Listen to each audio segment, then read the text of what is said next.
Bienvenidos a esta sesión. En esta trabajaremos todas las herramientas estadísticas que nos van a permitir mejorar los procesos. Vamos a encontrar entonces la descripción que tienen cada una de las herramientas y en qué consisten 4 de ellas, que son unas iniciales que pudieran ustedes aplicar dentro de su organización.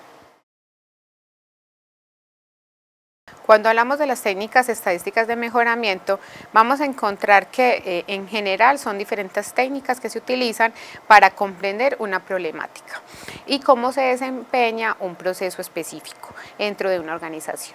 Ahí vamos a encontrar diferentes formas de visualizarlas, que pueden ser diferentes tipos de gráficos, que nos van a entonces ayudar a resumir la información y que muy rápidamente alguien comprenda cómo está operando el proceso.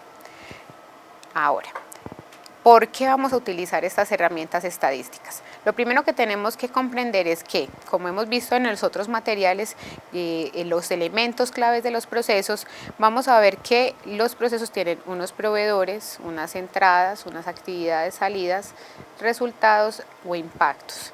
Si comprendemos todo el alcance del proceso, vamos a encontrar que esos procesos van a tener unas variables endógenas que van entonces a afectar el comportamiento del proceso, que esas variables están supeditadas o están definidas por los recursos, los diferentes métodos o procedimientos, la cultura de la organización, que también define los comportamientos de las personas que operan esos procesos y también de los usuarios internos. Deben estar establecidas unas estrategias y unas decisiones que pueden entonces tomarse al interior de la organización y afectar el proceso, y toda una plataforma de gestión que determina diferentes herramientas que también se pueden utilizar. Esas variables endógenas, a su vez, también tenemos unas variables exógenas. ¿Eso qué quiere decir? Que están por fuera del manejo del proceso y que están determinadas, incluso están por fuera de la organización, y que pueden estar determinadas por los proveedores, los clientes externos de la organización, todos los fenómenos políticos, sociales, económicos del Estado, en general del entorno, y todo el ambiente y la cultura que hay en un ambiente mucho más global. ¿Eso qué quiere decir entonces? Que existen unas variables de las cuales las variables endógenas, el proceso es capaz y es responsable de poderlas intervenir. Pero estas variables que son de carácter exógeno son muy importantes que se conozcan, que se establezcan asuntos para mitigar su impacto, pero no son de resorte o cuidado total del proceso. Entonces, las técnicas estadísticas nos van a poder ayudar a poder intervenir esas variables endógenas, pero no tanto o no están tan direccionadas a las variables exógenas. Cuando entonces encontramos que un proceso tiene una operación y estamos tratando de identificar cómo se desempeña, vamos a encontrar que se pueden generar variaciones en el proceso. Esas variaciones significan que pueden salirse de control. ¿Esto qué significa básicamente? Que tenemos unas variaciones o esas variaciones pueden ser comunes, es decir, son inherentes al proceso, son de manejo interno del proceso, son controlables, van a permanecer en el tiempo, es decir, no ocurre una sola vez cada 20 años, sino que son asuntos que de manera repetida se van generando, dependen de la experiencia, capacidad y conocimientos del equipo de trabajo que está responsable del proceso, están asociadas a los diferentes métodos de trabajo. Recuerden que los métodos son los procedimientos, las metodologías, los instructivos, los protocolos, todo aquello que definimos en la forma o que detalla el cómo hacemos las cosas.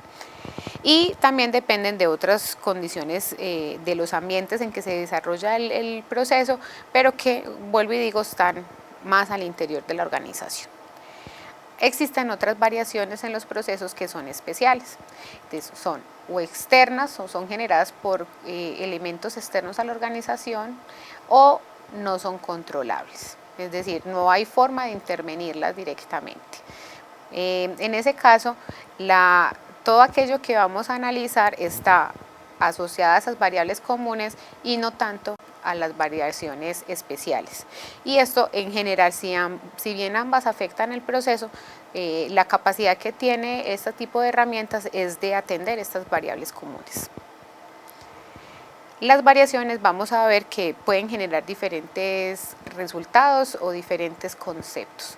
Entonces aquí les dejo un ejemplo. Si tenemos un resultado planificado de un proceso específico donde vamos a combinar dos conceptos, el promedio y la desviación. Recuerden que el promedio está asociado a un asunto de un valor central, donde vamos a identificar un grupo de datos cuál es el valor central que lo puede representar. Mientras que la desviación está más indicándonos qué tanta variación hay entre los datos, entre el mínimo y el máximo, qué tanta dispersión tienen esos datos. Entonces, si yo espero que el promedio sea de 100 unidades, para la producción de un producto X y que la desviación sea entonces de más o menos 5 unidades, vamos a encontrar que los resultados pueden ser diversos. Esto solamente lo planifica. Cuando tenemos los resultados pudiéramos tener estas 4 situaciones. La primera situación que podemos obtener en los resultados es, si tenemos entonces un promedio igual al planificado, que sean 100 unidades, pero tenemos una desviación de más o menos 3 unidades. ¿Eso qué nos va a generar? Que cumplimos con el dato central, pero vamos a tener una desviación más corta. Eso en términos generales es muy bueno para el proceso, porque no vamos a lograr que el proceso sea un poquito más preciso y más exacto con lo que se estaba buscando con el resultado inicial. Entre más pequeña sea la desviación, quiere decir que menos variación hay. Ahora, en la segunda situación vamos a encontrar que si bien nuevamente el promedio es igual a lo planificado, la desviación es más amplia de lo que se esperaba en lo planificado. En este caso, el proceso sigue siendo exacto porque la desviación al dato promedio es el mismo, pero en términos de la desviación no es preciso. Tiene mucha más variabilidad que va a generar, digamos, más facilidades de que el proceso se salga de control. En la tercera situación vamos a ver entonces que el promedio va a estar por encima de lo que se había planificado y la desviación continúa siendo igual. ¿Esto qué nos va a decir? Que el proceso no es preciso, perdón, no es exacto, pero sí es preciso. ¿Qué quiere decir que no sea exacto? Supongamos que yo estoy fabricando cremas dentales. Entonces, supóngase que yo quiero vender una crema dental que tenga 100 gramos y yo espero que en promedio la crema dental siempre tenga 100 gramos porque es lo que le estoy vendiendo al cliente. Si yo obtengo un promedio de 120 gramos, quiere decir que la mayor parte de las veces le estoy dando más contenido al cliente de lo que yo estoy ofreciéndole. Y eso en términos de costos no es beneficioso para la organización, porque yo le estoy cobrando solamente por 120 gramos del producto. Entonces, en ese caso, hay que tratar de llevar el proceso al resultado o a lo que se había planificado inicialmente. En este caso la desviación es la misma, pero como el promedio se incrementa, genera que el proceso entonces no sea exacto.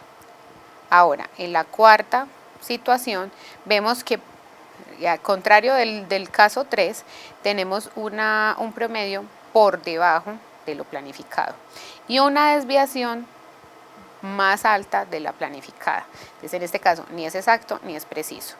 Volvamos al ejemplo de la crema dental. Le estoy ofreciendo 100 gramos, pero le doy 80. En este caso, la percepción que va a tener el cliente es que el producto no le rinde, que el producto no es suficiente para lo que tradicionalmente había obtenido o que puede obtener con otras marcas. Entonces, eso va a generar que el usuario no me siga comprando, porque el producto no es suficiente. Y la desviación es mucho más alta.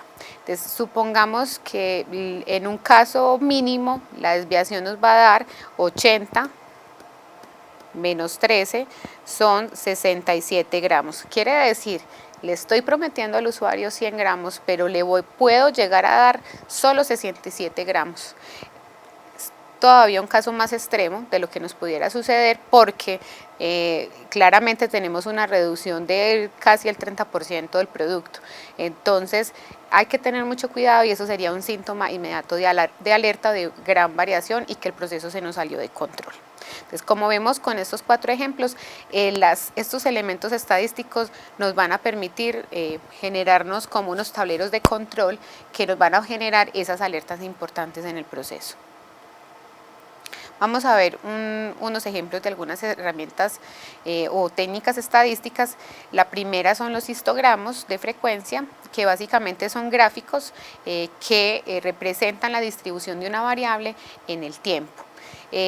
Básicamente representan información que es cuantitativa, que es de característica continua y que van a representar entonces cada una de estas barras nos van a mostrar la frecuencia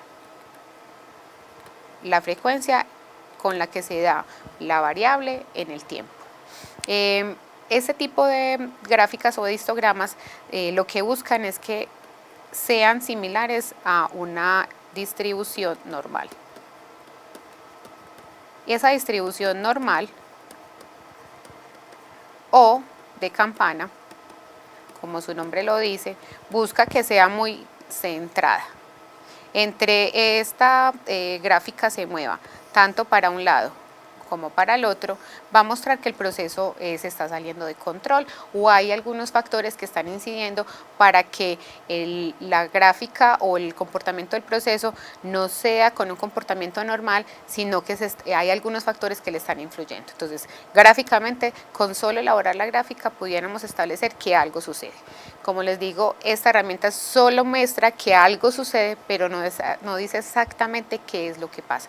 Para eso tendríamos que utilizar otro tipo de herramientas que nos van a permitir analizar entonces la problemática. Otro ejemplo que les voy a mostrar son los gráficos de control. Estos gráficos van a ser instrumentos entonces que nos permiten mirar un asunto muy importante que es la fluctuación de una característica que ojalá sean asuntos que tengan que ver con la calidad sobre un patrón que puede ser inestable. Vamos a ver que entonces esta gráfica tiene dos elementos muy importantes.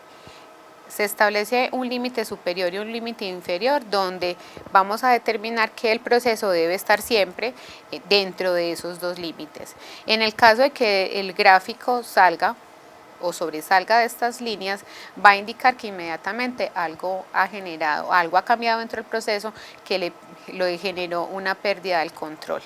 Entre más cercano esté a la línea central, quiere decir que es mucho más homogéneo siempre el proceso y está muy controlado.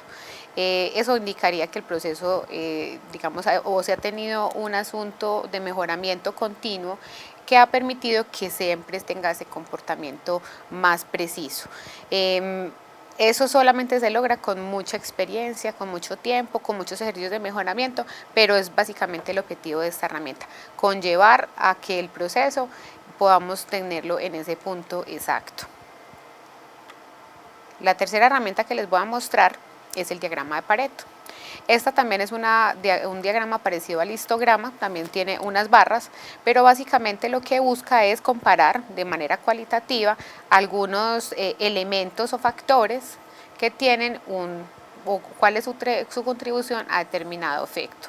Esta herramienta se basa entonces en la ley de Pareto, que se basa en el 80-20, donde entonces el 20% de las causas generan el 80% de los efectos. Básicamente entonces la herramienta lo que busca es que a medida que hacemos una distribución homogénea de los datos, vamos a lograr identificar el punto donde se hace el corte de esta ley del 80-20. Entonces, a partir del punto donde se conecta este 80%, vamos a identificar cuáles son las causas que tenemos que intervenir y porque estas van a representar entonces el 80% de esos efectos y nos van a determinar las causas en las cuales nos vamos a enfocar. Específicamente esta herramienta nos va a permitir concretamente para priorizar las acciones o las problemáticas que tenemos que intervenir. Y vamos a finalizar con el Lian Six Sigma. Esta herramienta ha sido, muy famosa en los últimos más o menos 5 o 6 años, donde se basa en un concepto estadístico que se llama el sigma, que tiene relación con lo que vimos ahorita con el tema de la desviación. Lo que pasa es que el sigma en este caso es la desviación típica en la estadística y nos va a medir entonces la dispersión de esos datos. Miren que la imagen es un poco similar a lo que vimos en el diagrama de histograma, donde buscábamos que tuviera una distribución normal.